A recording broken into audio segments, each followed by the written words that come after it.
Hello and welcome to the latest Vicom podcast. I'm Richard Pater, the director of Vicom based in Jerusalem. It's Thursday, the 16th of July, and I'm joined today by Professor Avi Weiss from the Taub Center for Social Policy Studies in Israel.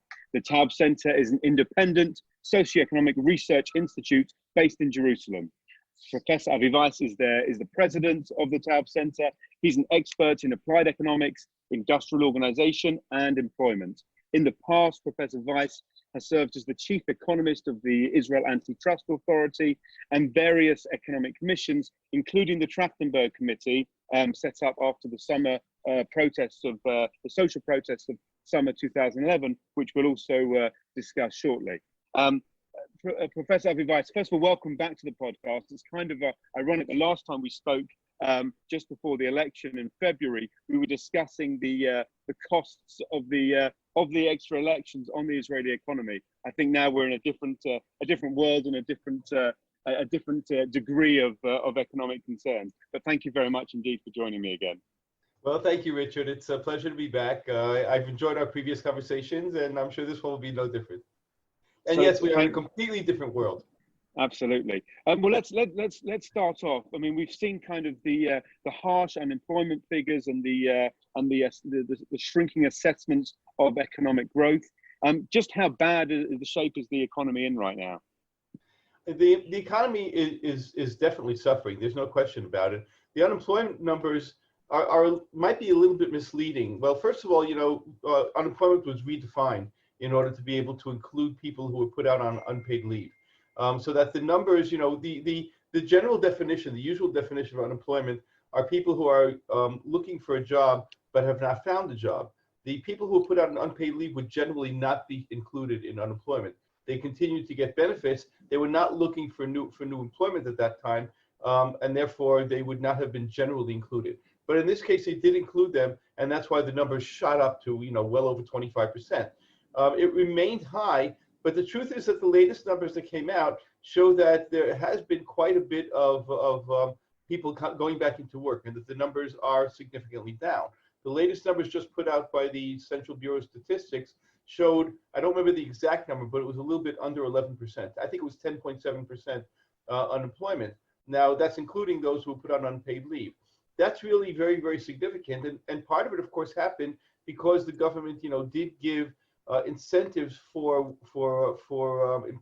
employers to bring people back in, and in fact the way that they gave it was that you basically got the incentive payment whether you took somebody full-time or part-time. So it gave an incentive to bring people in part-time because you got larger stipends that way. So therefore, people who might have been full-time workers beforehand became part-time workers. Now that's good and bad. On the one hand, it gives people the ability to reconnect with their firms and be able to move back in later on. On the other hand, because of the way that the unemployment system works in Israel, once you take that job, you are no longer eligible to get the unemployment benefits. Unlike what happened in many other European countries, what you had happen there was that if you worked in a part-time job, let's say 50% job, you would still be able to get 50% of your unemployment benefits, and therefore you had the incentive to move back into work. Here, if you lose the entire incentive once you go back to work at all, then it may not be worthwhile to go back and take a part-time job. So there are pluses and minuses to what's being done. I think one thing that would really significantly improve things would be to allow people to have part-time unemployment benefits and not rather than only full-time unemployment benefits. Is that, do you think, is that a decision that the authorities are considering? Is that on the agenda? I don't know whether it is or not. It is something that has been mentioned, that they understand what has happened in other countries. They know the German. Everybody's talked about the German model, which of course goes way back. It's not something that was created for now, but it's something that worked very, very successfully in 2008 when they had the large financial crisis. And it basically allowed people. First of all, it made it so that people got their salaries rather than unemployment benefits. In other words, people who were even not working were basically still paid through their firms, and the government would give the money to the firm, and the firm would pass the money along, which of course retained the relationship between the firm and the worker much more closely than being put on unpaid leave. It made it, much easier for people to move back in afterwards. But also what they allowed part-time. So you'd only be working 60% jobs, so the other 40% of the salary would still be paid by the government. But the thing is that there's much more careful tracking of the number of hours that people are working in Germany than there is in Israel. So it would be much harder to enforce that properly, to know what's actually going on in Israel if you were to allow that model. And because of that, the Israeli the system in Israel, the government of Israel, decided not to go that way.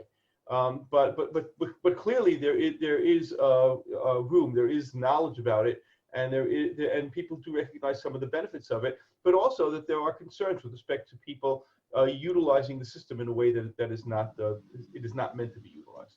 Now, last night, I mean, just conveniently for our podcast's sake, last night they did that for you. They did that for you, Richard. They did that for you. Absolutely. Well, it did it for all of us, apparently. What I'm alluding to is that last night the Prime Minister and the Finance Minister announced a 6 billion shekel fund of grants to be handed out to every Israeli family, every adult over the age of 18, and depending on the number of children you have, you'll get more. And single adults get less, but everyone gets kind of across the board. What did you make of that decision? Well, this is the second time they've done that. They did that right before Passover, right before Pesach. They did that also, where I think it was 500 shekel that everybody got, and that was automatically deposited into your accounts. I think that. So this is the second time that's being done. I think there's some type of misconception about what the effect of this type of payment can do. There is a long time. What was discussed was I'm sorry for those who are not economists. I'll speak in the language of those who are economists will be able to immediately grasp it. There's something called the Keynesian model. And John Maynard Keynes, a very famous economist, was talking about the time of the Great Depression and before the Great Depression in the 1930s. His theory basically was that, and this is what you learn at the beginning of introductory macroeconomics, is that if you increase income of people, they will spend more. Okay, and that's what happens when you get an increase in your income. You're going to be spending more money, and therefore there's a multiplier effect, and that can have an effect on the entire economy. Excuse me, and help the economy, let's say, get out of a recession, be able to improve its situation. The thing is that it was shown a very, very long time ago that you must differentiate, and this was Milton Friedman, you must differentiate between permanent income and temporary income. That you need to think about if you have an increase in your income that is going to last, so you're getting another 1,000 shekel a month every month for the rest of your life. But you're going to be getting a permanent income increase that is going to spark increased consumption, because some of it you're going to save, but some of it you're going to use. You're going to expand what you're doing with what you have, because you have more. But if you have a one-time shock, if you have a single income effect, that's not really going to have much of an effect in the short run, or in the long run, because of the fact that you will spread that over a long period. So therefore, the effect is very, very different. So to expect this to lead to a large increase in consumption in Israel, I think is a misconception. And personally, I'm not sure that I deserve to get an increase in this one-time payment. There are people who need it, but I'm not sure that everybody. I'm sure that not everybody needs it. Sure. I mean, Prime Minister Netanyahu, kind of, who credits himself or kind of is widely viewed kind of as having a strong grasp of macroeconomics, surely knows all these basic principles. Why do you think he's gone against his own previous record of what he's now implementing?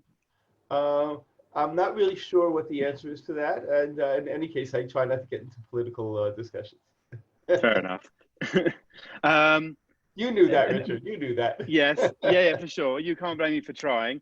You can't blame me for sidestepping. For sure. And I mean, another aspect of kind of the latest government policy has been this 80 or 90 billion shekel emergency fund for small businesses and the self-employed. Is this an appropriate step? Is this going to help the economy? Yeah, I think that, okay, this is a difficult, this is important, but this is a difficult thing to do. So I think we've got to divide the Israeli population or the earmarked money into different categories.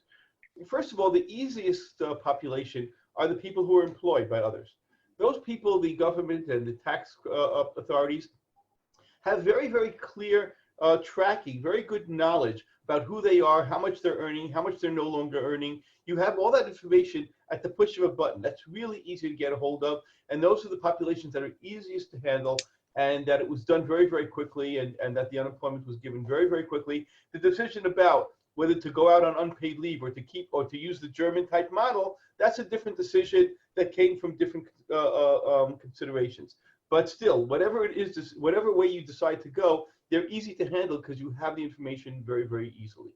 The amount of information you have about business owners, about the people who are independent, is much more sporadic. It's not as immediate. It's not as good, and therefore that's where the problems started. So now there also you have to basically differentiate between two different parts. You have to differentiate from the individual level, a person who was earning, who's independent and had a certain income that they were living off of, and now they don't have that anymore, or it's gone down very, very significantly, and the firm level, whether you want to help the business itself. Now, with respect to helping the individuals, that's really important to do, because you do have all these large number of people who really were significantly harmed by what happened, and continue to be significantly harmed. And the result is, they could have difficulty, I'm not going to say feeding their families, whatever you want to say the level is, but they can have very, very significant difficulties with respect to being able to stay afloat. And therefore, you want to try to help them. The information lack is burdensome. It's not easy. It requires a lot more time, a lot more energy in order to be able to solve those problems. You can't just do it at the push of a button. And it's also too easy to have misinformation, and therefore it's a much more difficult sell. It's much more difficult to do, but that doesn't mean that it's less important than for the person who is employed. It's just as important, but it's harder to do. It's much more difficult. With respect to businesses, the question is much different. We don't know what the world is going to look like the day after Corona. We don't know when the day after Corona is going to be, but we don't know what the world's going to look like. What is clear is that there are going to be things that are going to change. Not all the businesses that were in business previously will continue to be. Not all those industries will necessarily be as important. There could well be firms that are going to fail, and they would, if you support them right now a lot, then they're going to fail afterwards. But they're not going to be able to continue for a long time. And then the question becomes, how much do you want to intervene? How much do you want to get involved in this one yes and this one no? You definitely don't want to do that. But you do know that things are going to change. And there are some things perhaps you need to let change. So therefore, the decisions are much more difficult. Now, you do need that bridge. It's still incredibly important, because if things fail, if you have a lot of businesses go out of business, they're much harder to start up again afterwards. And therefore, it could have long run implications. Building what they talk about, this bridge over this period, to basically allow those firms to be able to survive over that period, is still important for the macroeconomy. But there are questions about, do you really need to support them at the same level, or should you let things fall where they fall? Or you very probably have to differentiate between different industries. And then the question is how you choose. So those are difficult decisions. It doesn't mean it's less important. It just means it's much more difficult. Thank you for that. If we can change tack slightly, I understand that the Taub Center is doing some predictions over how the coronavirus itself will play out. Could you tell us kind of where your organization's thinking is on this? Well, I can tell you, I don't even know everything yet, because we are now we started this entire series. We had a blog series going on, and we started this series of different papers on different issues. I highly recommend that people go into our website because we have some great blogs coming out in the next few days. The first one I think will even come up today. And in this first one, of which I just right before this talk, I just sent back comments on the very first blog, is giving a fairly scary prediction with respect to what's going to happen now with respect to the number of ill in Israel. So if you take a look at the first wave, the largest number of ill at any single period in time was about 9,000. And today you're up to about 23,000. So it's more than doubled. It's 2.5 times what it was at its peak in the first instance. But if you take a look at what's actually been happening, it's been increasing incredibly fast. So then the question is how this is going to continue. And if you take what we are seeing, then if you look at our main prediction, the one that we think is most central, is most likely to happen, we're talking about in the next few weeks, by the end of July, reaching somewhere around 65,000 active cases. Now that's tripling compared to what it is now. And that's going to put an incredible burden on the hospital system. Now, the other part of that is that the people who are coming down ill tend to be, they always tended to be young in Israel, but they tend to be a higher percentage young than in the past. The more elderly have been a lot more careful than in the past, and therefore the numbers are really moved towards the younger population. So what that's going to do with respect to the number of the mortality numbers may not be as incredible as what we're talking about with respect to the confirmed cases. But still, it's going to put a huge burden on the hospital system, on the doctors, on the nurses, and that's that scenario. There are scenarios in which we have a lot of talk about having another closure, and that may be the right thing to do, because if you were to really close things down for a few weeks, you would be able to get very, very far. Now, the thing is, it takes a couple of weeks until you see the results of a closure, because what we're seeing now are things that happened a couple of weeks ago. When everything opened up, and it opened up too quickly and too freely, because people really, you had all these pictures of people just gathering in these large parties and stuff like that. That's going to lead to a lot of contagion. But an overall lockdown, what would that do to the economy? It would harm it very much. You've got to do it very, very smart. You have to do it differently. You have to even an overall lockdown, I don't think would look like the overall lockdown we did last time. I think you would allow more businesses to stay open. I think you would allow more of the workers in the business staying open, being very, very careful about keeping separate, be very careful about wearing masks, all the things that need to be done. But I don't think it would quite be the level of what happened then. I don't know. We're going to have to see what happens. I don't think it would be quite the level that happened then. So you would keep the economy going at a higher level, and therefore the damage wouldn't be as great. There are some really interesting studies that have shown that it wasn't the close down that actually caused the loss of income. That a lot of the loss of income in the economy would have happened even if there were no closure, and that the reason is that people in a time of economic uncertainty tend to be much more careful. They tend to take a lot less. They tend to purchase a lot less. They tend to save a lot more money, and therefore the slowdown that happened in consumption might have happened anyway. Now that's not true, of course, in all industries. There is still a bit of a difference, but when you compare different places that took different steps, you don't see huge differences in how much income they actually lost. Very interesting. Thank you. I mentioned at the beginning, you were part of the Trachtenberg committee that was set up after the social protests of summer 2011. We saw an event in Tel Aviv just this week marking the 9-year anniversary, and in a sense, in the context of everything else that we've discussed, kind of restarting that sort of protest movement. How relevant do you think the recommendations that your committee made 9 years ago are relevant today, and how kind of justified is a renewal of the protest? Look, again, staying away from political discussions, because I know that's hard to do in a program like this, but it's something that I have to do because our center, of course, is so apolitical. Certainly the protest is in some ways similar and in some ways very different. In one way it's similar is when you think about who it is that is protesting. Now the people, when you take a look at the protests in 2011, so it was shown afterwards that the people who protested were those from the 6th, 7th, and 8th deciles.